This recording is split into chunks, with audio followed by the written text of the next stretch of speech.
Vous voulez vous lever tôt, ou du moins plus tôt que l'heure à laquelle vous vous réveillez aujourd'hui. Vous ne savez pas comment vous allez vous organiser pour pouvoir vous lever plus tôt, parce que rien qu'à l'idée de changer l'heure de l'alarme de votre réveil, ça vous fait un petit peu peur, ça vous stresse un peu.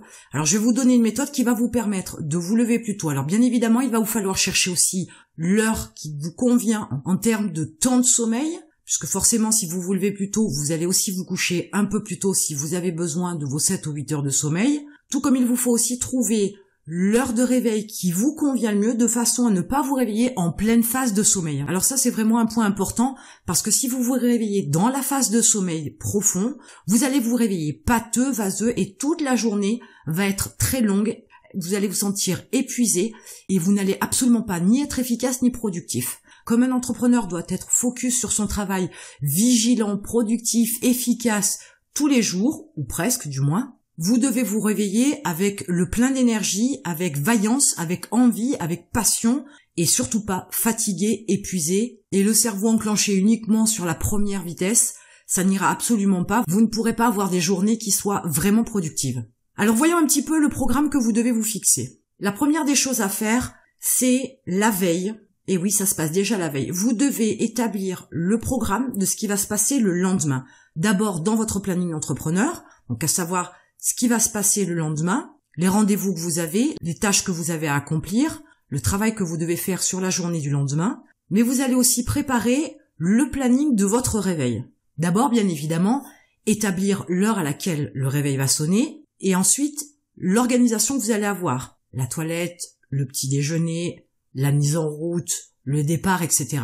Ce processus-là doit être bien établi de façon à ce que, quand le réveil sonne, vous savez déjà ce que vous avez à faire puisque vous y avez pensé la veille, c'est dans votre cerveau, et vous allez enclencher tout de suite votre programme, de façon à pas laisser de temps mort, à ne pas vous laisser aussi l'opportunité de fainéantiser, de procrastiner, de larver sur votre canapé devant la télé. Et en mettant la machine en route immédiatement, parce que vous savez, vous avez des choses à faire, c'est pas chronométré non plus, mais c'est bien organisé, vous verrez que au début ça risque d'être un petit peu difficile, ne nous voilons pas la face, mais après vous allez prendre cette habitude-là et vous allez arriver à vous lever tôt, très rapidement et très facilement. La veille, vous devez aussi préparer votre tenue, préparer votre téléphone, donc le charger bien évidemment, préparer des documents s'il y a besoin, préparer des dossiers, préparer en fait tout ce dont vous allez avoir besoin pour la journée de demain. Vous ne devez pas avoir à chercher le lendemain matin, vous ne devez pas avoir à chercher quoi que ce soit, tout doit être déjà prêt.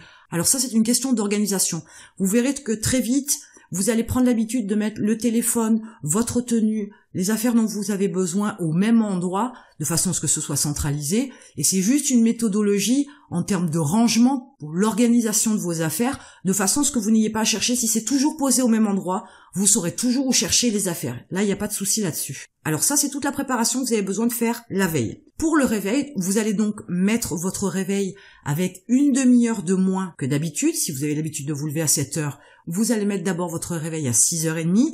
Et chaque semaine, vous allez enlever une demi-heure pour que petit à petit, votre corps s'habitue, que vous puissiez aussi trouver l'heure à laquelle vous devez vous coucher le soir au grand maximum pour avoir le temps de sommeil dont vous avez besoin pour vous sentir en forme. Et petit à petit, vous allez arriver à l'heure que vous souhaitez être réveillé, être debout, pour pouvoir atteindre votre objectif final qui est peut-être de vous lever à 4h30 par exemple. Donc la préparation est faite, le réveil est positionné, passons au lendemain matin. Le réveil sonne. Alors le réveil, bien évidemment, ne le mettez pas à côté du lit, parce qu'il est très facile d'appuyer sur le bouton snooze, parce que sinon le réveil va ressonner dans 9 minutes, et c'est un coup à ne pas se lever à l'heure et à se lever une demi-heure, 3/4 d'heure plus tard. Ça, c'est hors de question. Donc mettez le réveil le plus loin possible du lit, de façon à ce que ça vous oblige à sortir du lit, à mettre le corps en mouvement, et dès l'instant où vous serez sorti du lit pour aller éteindre le réveil, vous serez déjà dans votre processus, dans le programme que vous êtes fixé au saut du lit. Surtout, n'ayez pas le réflexe de vous dire « c'est l'heure, il faut que je me lève encore, j'ai pas envie, je resterai bien chaud ». Là, vous êtes en mode négatif. Donc mettez plutôt votre cerveau en mode positif, soyez optimiste, dites-vous que c'est une nouvelle journée, que vous allez accomplir plein de choses, qu'il va se passer de bonnes choses dans votre journée, que vous allez atteindre vos objectifs, que vous allez être productif, et que ça va être une journée encore remplie de surprises, de bonnes surprises. Ayez cette attitude toujours de voir plutôt le verre à moitié plein plutôt qu'à moitié vide, de façon à ce que vous puissiez entamer votre journée sur de bonnes bases. Si d'entrée de jeu, au saut du lit, vous êtes grognon, vous voyez toutes les mauvaises choses, vous pestez contre le réveil, contre le temps, contre le petit déjeuner, contre la température chez vous, tout ça ne concourt pas à ce que vous démarriez votre journée sur de bonnes bases. Il faut essayer au maximum d'avoir tous les paramètres au vert, de façon à ce que votre journée démarre du bon pied. Et ça, c'est important. Alors, la culture de l'optimisme, c'est quelque chose qui se travaille tous les jours. Donc, entraînez-vous à voir plutôt les choses du bon côté plutôt que du mauvais côté. Et vous verrez que petit à petit, ça va rentrer dans votre vision de la vie et ce sera nettement meilleur pour vous. Maintenant que vous avez mis le pied hors du lit, que vous êtes debout et que vous avez enclenché votre cerveau en base optimisme, à ce moment-là, accomplissez le processus que vous êtes fixé. Par exemple, vous avez déterminé que vous pouviez faire votre toilette en 15 minutes. À ce moment-là, allez dans la salle de bain et préparez-vous. Vous avez décidé qu'ensuite venait le petit déjeuner. Le petit déjeuner doit vous prendre, admettons aussi, 15 minutes. Ça peut être un peu plus, ça peut être un peu moins, ça dépend ce que vous déjeunez le matin, ça dépend si vous êtes seul ou si vous avez un petit déjeuner avec vos enfants ou votre partenaire. Ensuite, vous devez vous habiller, là aussi déterminer un laps de temps. Et vous avez peut-être décidé d'avoir un petit quart d'heure de lecture, vous avez peut-être décidé de faire un quart d'heure de méditation, vous avez peut-être décidé de faire une demi-heure de sport, en fonction du processus, du programme que vous vous êtes fait pour le réveil. À ce moment-là, accomplissez le programme que vous avez déterminé, étape par étape, en essayant au mieux de pouvoir respecter aussi les horaires que vous avez déterminés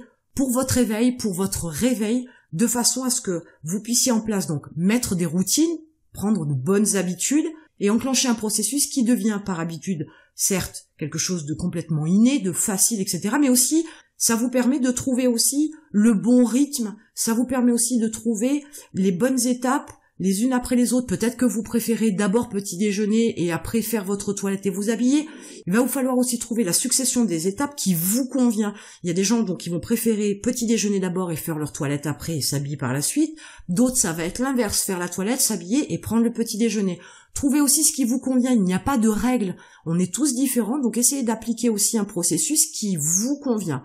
Par contre, pas de tricherie, ne traînez pas au lit, et ne vous trouvez pas non plus une excuse pour pouvoir décaler votre réveil et dormir une demi-heure ou une heure de plus. Maintenant que vous avez établi la veille ce que vous deviez faire, que le matin vous avez accompli le programme que vous vous étiez fixé, répétez ça tous les matins. Et tous les matins, améliorez votre processus. Si vous avez besoin de plus de lecture, faites plus de lecture. Si vous avez besoin de plus de sport, faites plus de sport. Mais jusqu'à ce que vous ayez trouvé le rythme parfait, les étapes parfaites pour votre réveil, et un réveil comme ça beaucoup plus matinal, essayez toutes les combinaisons possibles jusqu'à ce que vous trouviez ce qui vous convient. Et ça, c'est très important de faire attention à ce qui vous convient, parce qu'un programme au réveil comme ça, c'est valable pour vous, dans cet ordre-là, mais ça peut ne pas être valable pour quelqu'un d'autre.